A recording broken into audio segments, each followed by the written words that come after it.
Isa ka din ba sa nag-add to cart ng corner shelves na to at hindi pa na-check out? Malamang pareho tayo ng iniisip dahil nung una akala ko talaga napakaliit lang nito sa personal. Pero tuwing napapanood ko sa mga kakumami vlogger ko na mga team puti at team kahoy, napakaganda talaga. At sinasabi nga nila na malaki nga daw sa personal. Nagbasa nga rin ako ng reviews ng corner shelves na to at talaga namang magaganda lahat yung reviews nila. Kaya hayan, hindi na nakapagtimpe, nag-check out na. Kaya kayo din guys, wag nang magpigil, magpapabudol na yarn. So hayan guys, nagkataon naman na nandito yung daddy namin nung araw na yan, kaya sabi ko ikabit niya na habang hindi pa siya busy. Syempre, tuwing may gagawin nga ang daddy namin ay nandyan lagi ang assistant niyang si Samira. Diyos mio. Saglit lang naman siya inassemble at ikakabit na lang. Ang panghuli nga para mabuo ay hawak ni Samira. Syempre, hindi siya papayag na kailangan siya ang tatapos. Kinabit na nga rin agad ng asawa ko sa may gilid ng TV namin. Hindi naman siya nahirapang maglagay kasi may gamit naman siyang sarili na barena. Saglit nga lang at ayan, tapos niya na. Akala ko nga nung una ay maliit lang siya nung nasa picture ko palang nakikita. Napakamura nga lang yan guys at sobrang ganda pala nito. Madami nga din akong nakikitang may ganyan sa mga kakumami vlogger ko, lalo na sa mga team puti. Pinunasan ko nga muna para matanggal yung buhangin at hollow blocks na galing sa pader. Nagwalis na nga rin muna ako dahil kumalat yung pinagbarinahan, napaka-alikabok. Tinanggal ko nga yung speaker namin dyan dahil hanggang ilalim ay napakadami. Dinamay ko na nga din yung ilalim ng player namin dahil sigurado hindi lang alikabok ang napunta dyan, pati kayamanan. Diyos mio. O diba, lumabas yung pagkatago-tago namin. Charis. Ilang linggo na rin kasi ako hindi nakakapagwalis sa ilalim at sa mga sulok-sulok, kaya ayan, naipon na sila. Lumapit pa nga si Samira dyan dahil nakita niyo yung isang shell niya na winalis ko na. Hindi nga siya pumayag na mapasama sa daspan at maitapon. Yan pa kasi yung shell na pinagpupulot namin nung pumunta kami ng Sambales.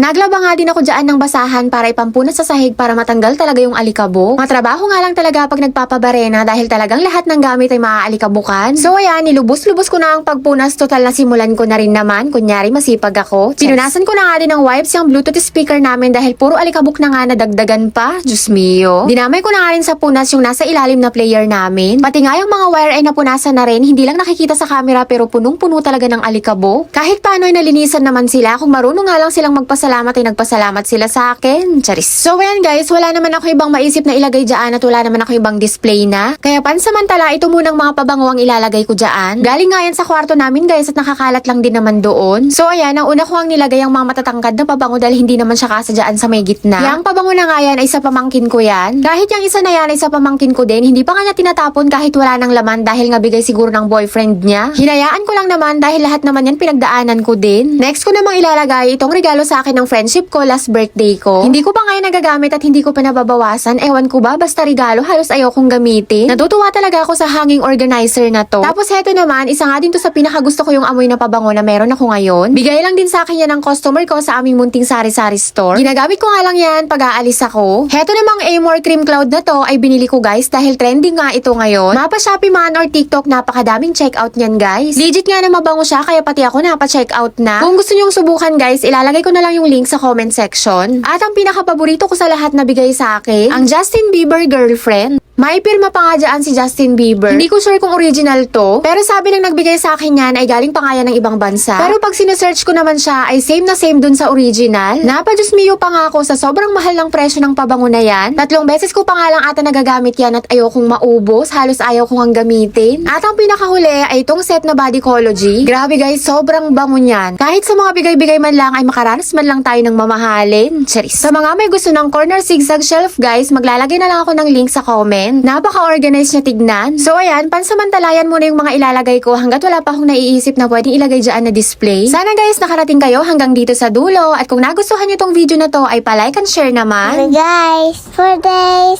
video, yan mat. Bye-bye!